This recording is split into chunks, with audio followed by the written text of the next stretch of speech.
Depth of Quran YouTube চ্যানেলের সম্মানিত দর্শক শ্রোতাগণের প্রতি সালাম জানাচ্ছি। আসসালামু আলাইকুম ওয়া রাহমাতুল্লাহি ওয়া বারাকাতুহু। আজকে আমরা আজকের তারিখটি হচ্ছে 1 আগস্ট 2026 খ্রিস্টাব্দ, 17 শ্রাবণ 1433 বাংলা সন বা বঙ্গাব্দ এবং বাংলাদেশে অনুষ্ঠিত হিজরি ক্যালেন্ডার মোতাবেক 17 সফর 1448 হিজরি। আজকে ডেপথ অফ কোরআন ইউটিউব চ্যানেলের পর্ব নম্বর 238 ইনশাআল্লাহ উপস্থাপন করব এবং এতে আমরা পবিত্র কোরআনের 31তম সূরা লোকমানের 28 থেকে 34তম পর্ব, 28 থেকে 34 নম্বর আয়াত তেলাওয়াত এবং এর অর্থ উপস্থাপন করব।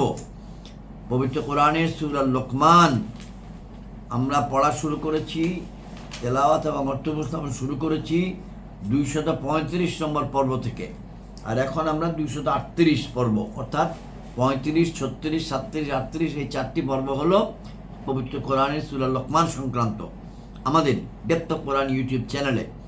এবং প্রথম পর্বে 235তম পর্বে আমরা কিছু প্রাথমিক বক্তব্য, সূচনা বক্তব্য উপস্থাপন করেছিলাম। এখনও আজকে এই শেষ পর্বে আবার একটু কিছু বক্তব্য উপস্থাপন করি সূরা লোকমান সম্বন্ধে, সারমর্ম জাতীয়।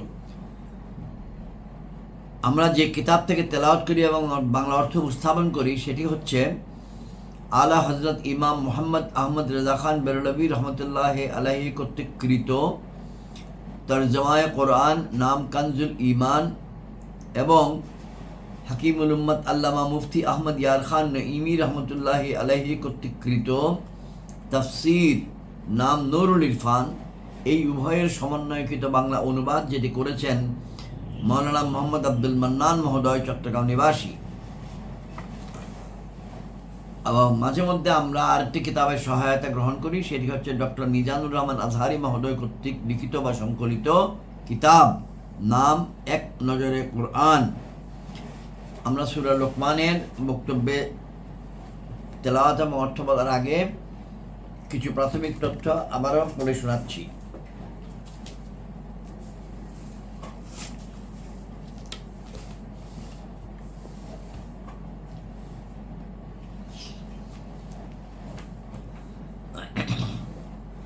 সূরা লোকমানে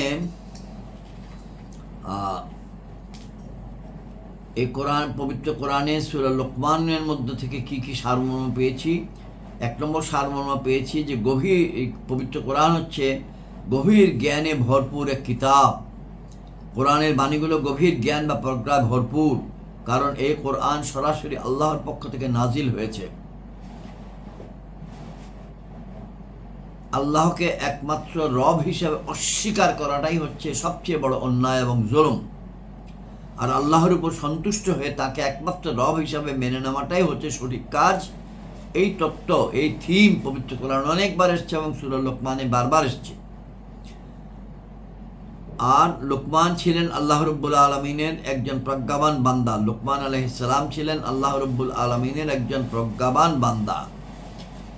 তিনি আল্লাহ তাআলা তাকে গভীর জ্ঞান দান করেছিলেন, যেটাকে আমরা ইলমে লাদুন্নি বলতে পারি। সেই জ্ঞানের ভিত্তিতে তিনি তার ছেলেকে কিছু উপদেশ দেন, সেই উপদেশগুলো আজও অনুসরণীয়।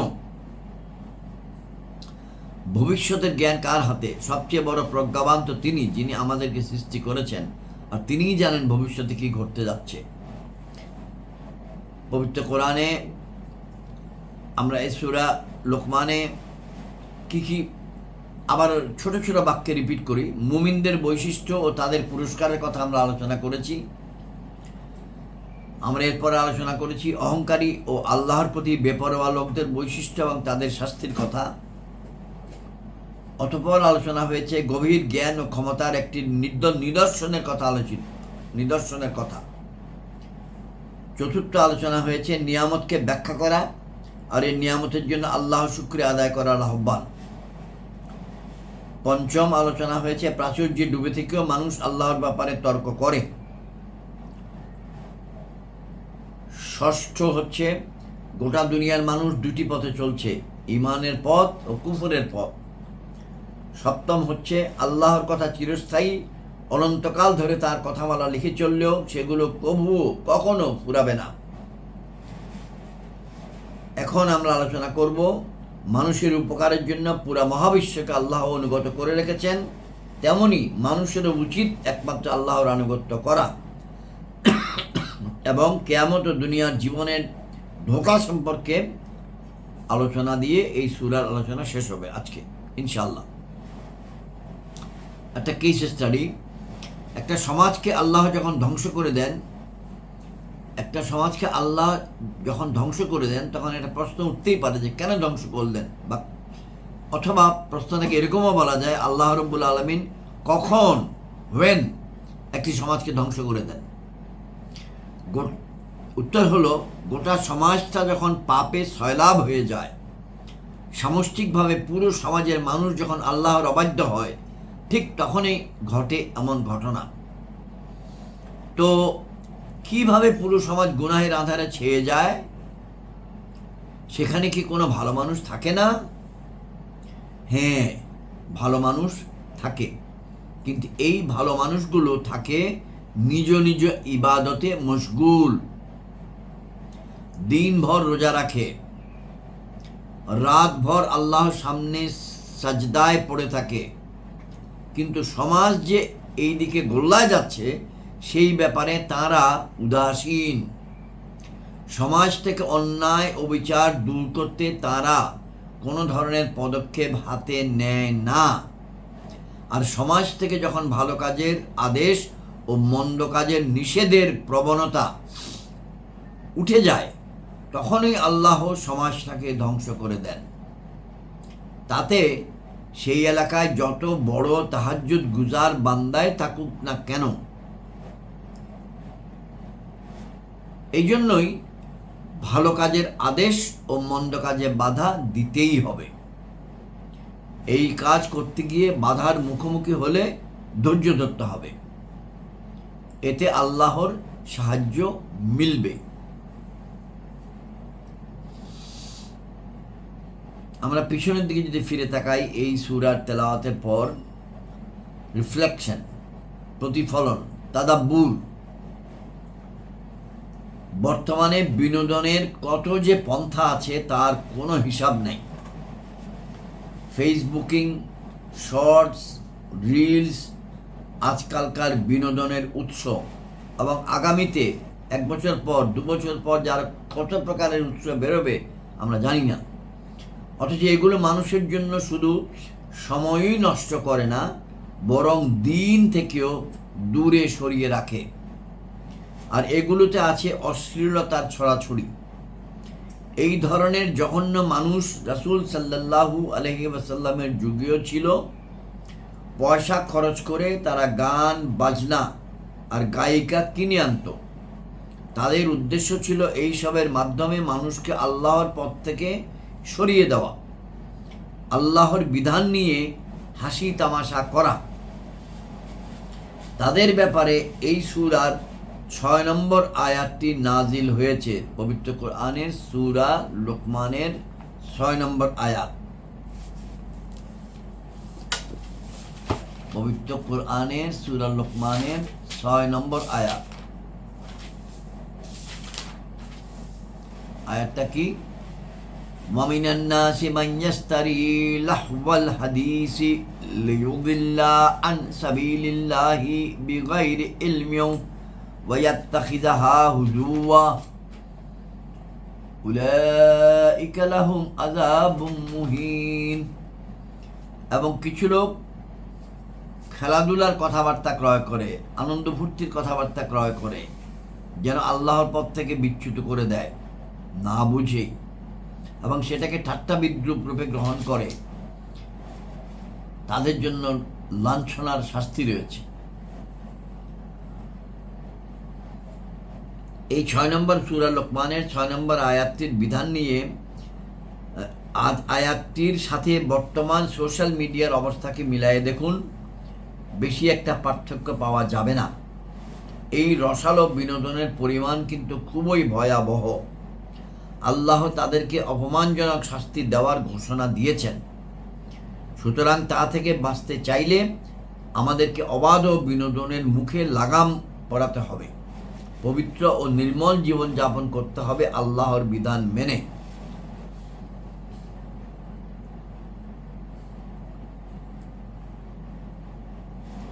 দ্বিতীয় প্যারাগ্রাফ, স্মরণ করো।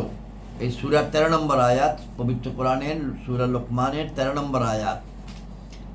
ওয়াইদ ক্বালা লুকমানু লিবনিহি ওয়া ইয়াইযুহু وإذ قال لقمان لابنه وهو يعظه يا بني لا تشرك بالله إن الشرك لظلم عظيم।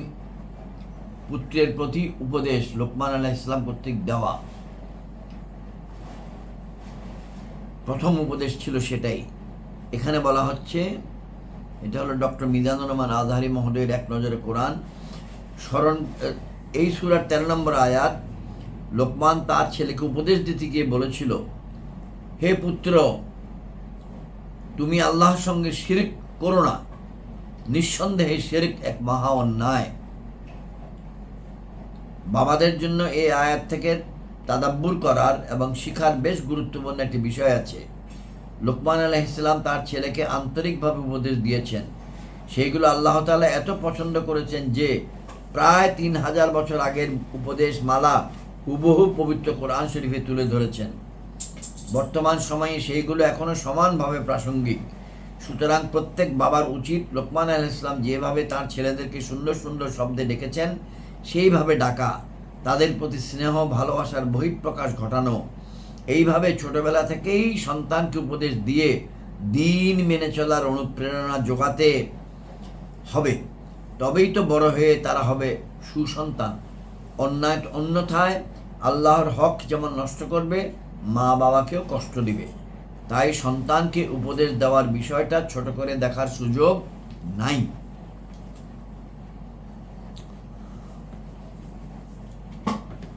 আমরা এখন মোনাজাত করি। হযরত মুসা আলাইহিস সালাম যে মোনাজাতটি করেছিলেন ফিরআউনের দরবারে যাওয়ার পূর্বক্ষণে, রব্বি ইশরাহ লি সাদরি ওয়া ইয়াসসির লি আমরি ওয়াহলুল উকদাতাম মিন লিসানি ইয়াফকাহু কাওলি। হে আমার রব, আপনি আমার জিহ্বার আলস্যতা জড়তা দূর করে দিন, আমার বক্ষকে প্রশস্ত করে দিন, আমার সকল কিছু সহজ করে দিন, এবং যেন তারা সব কিছু বুঝতে পারে। আমরা তেলাওয়াত শুরু করছি। আয়াত 28 থেকে। দরুদ শরীফ সবার আগে। আল্লাহুম্মা সাল্লি আলা মুহাম্মাদিন ওয়া আলা আলি মুহাম্মাদিন কামা সাল্লাইতা আলা ইব্রাহিম ওয়া আলা আলি ইব্রাহিম ইন্নাকা হামিদুম মাজিদ। আল্লাহুম্মা বারিক আলা মুহাম্মাদিন ওয়া আলা আলি মুহাম্মাদিন কামা বারাকতা আলা ইব্রাহিম ওয়া আলা আলি ইব্রাহিম ইন্নাকা হামিদুম মাজিদ।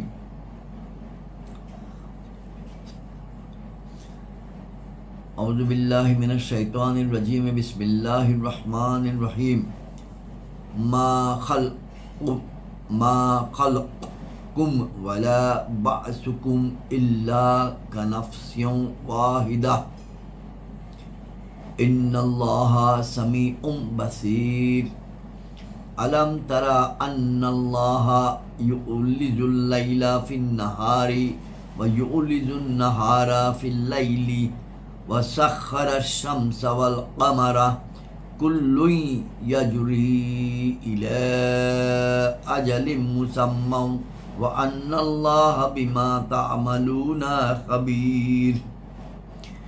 ذلك بأن الله هو الحق وأن ما يدعون من دونه الباطل وأن الله هو العلي الكبير.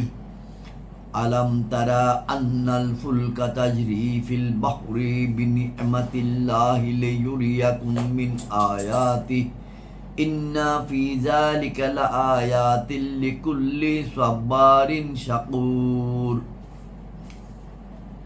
وإذا غشيهم موج كالظلل دعوا الله مخلصين له الدين فلما نجاهم إلى البر فمنهم مقتصد وما يجحد بآياتنا إلا كل خطار كفور.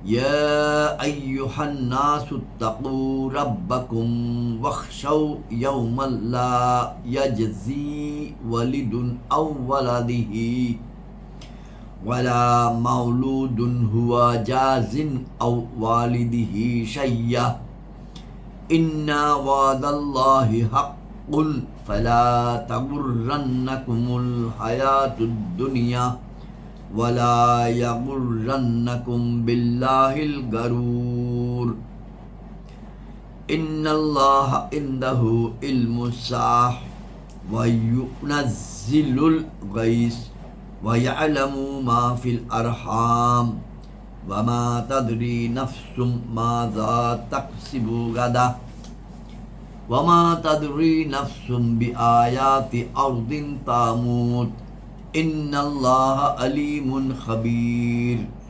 সাদাকাল্লাহুল মাওলানাল আযীম ওয়া সাদাকা রাসূলুহুন নবিয়্যুল কারীম। বাংলা অর্থ এবং প্রয়োজনে কোনখানে টিকা।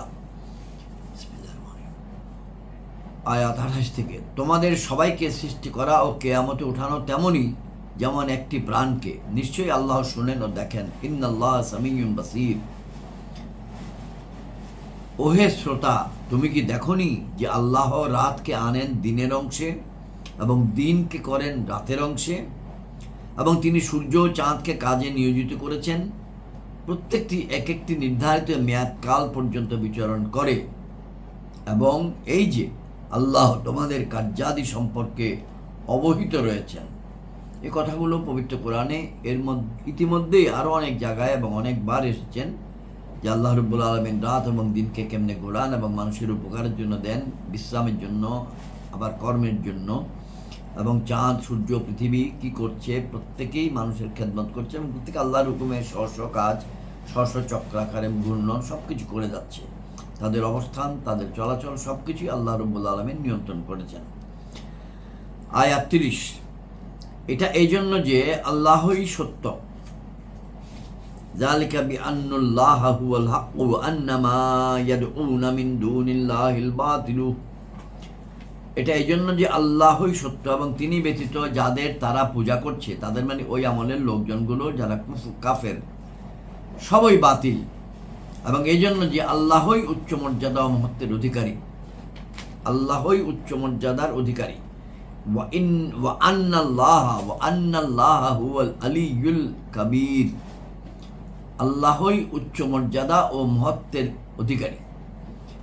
আয়াত 31, তুমি কি দেখনি যে নৌযান সমুদ্রে বিচরণ করে আল্লাহর অনুগ্রহে, যাতে তিনি তোমাদেরকে আপন কিছু নিদর্শন দেখান। নিশ্চয়ই তাতে নিদর্শনাদি রয়েছে প্রত্যেক বড় ধৈর্যশীল কৃতজ্ঞের জন্য। যারা ধৈর্যশীল এবং কৃতজ্ঞ তাদের জন্য নিদর্শন রয়েছে। এবং ইতিপূর্বে আমরা আলোচনা করেছি এর আগের সূরাটিতে যে আল্লাহ রাব্বুল আলামিন নিদর্শন সম্বন্ধে 6টি জায়গায় 6টি আয়াতে, পুরো সূরাতে বিভিন্ন 4টি আয়াত একসঙ্গে আর 2টি আয়াত আলাদা আল্লাহ রাব্বুল আলামিন নিদর্শনগুলো সম্বন্ধে তুলে ধরেছেন। এটা আমরা বলেছি। এখানেও আল্লাহ বলছেন নিদর্শনাদি রয়েছে কাদের জন্য? যারা ধৈর্যশীল এবং কৃতজ্ঞ তাদের জন্য। আয়াত 32, এবং যখন তাদের উপর মানে যারা নৌযানে সমুদ্রে বিচরণ করছিল সেই সকল মানুষের, যখন তাদের উপর এসে পড়ে কোনো ঢেউ পর্বতমালার মতো, অর্থাৎ বিপদ আসে, ভয় করে তারা ডুবে যাওয়ার, তখন আল্লাহকে ডাকে শুধু তারই উপর দৃঢ় বিশ্বাস রেখে। অথবা যখন তাদেরকে স্থলের দিকে রক্ষা করে আল্লাহ রাব্বুল আলামিন নিয়ে আসেন, তখন তাদের মধ্যে কেউ কেউ সরল পথে থাকে, আর আমার নিদর্শনাবলী অস্বীকার করবে কেবল প্রত্যেক চরম বিশ্বাসঘাতক ও অকৃতজ্ঞ ব্যক্তি। এই 2টি আয়াতের মধ্যে এক জায়গায় আছে নিশ্চয়ই তাতে নিদর্শনাদি রয়েছে যারা ধৈর্যশীল, যারা কৃতজ্ঞ তাদের জন্য। আর এখানে বলছেন আল্লাহ যে আমার নিদর্শনাবলীকে অস্বীকার করবে কারা? তারাই যারা চরম বিশ্বাসঘাতক এবং অকৃতজ্ঞ ব্যক্তি। এবং এটাও বলেছেন এর আগের সূরাতে এক জায়গায় আমরা আলোচনা করেছি, তেলাওয়াত করেছি, অর্থ ব্যাখ্যা করেছি যে নৌযানে থাকা অবস্থায় কাফের মুশরিকগণ বিভিন্ন কাজে যদি সমুদ্রে থাকা অবস্থায় তারা বিপদে পড়ত, তখন তারা তাদের সঙ্গে রাখা মূর্তিগুলো, বোটগুলোকে পানিতে ফেলে দিত এবং আল্লাহকে ডাকত, মহান সৃষ্টিকর্তা আল্লাহ ডাকত। কিন্তু আবার যখন নিরাপদে ডাঙ্গায় ফিরে আসতো, স্থলে ফিরে আসতো, তখন তাদের মধ্যে অনেকেই সেটা ভুলে যেত, আবার সেই মূর্তিগুলোকে টেনে এনে বানিয়ে সেগুলোর পূজা করা শুরু করে দিত।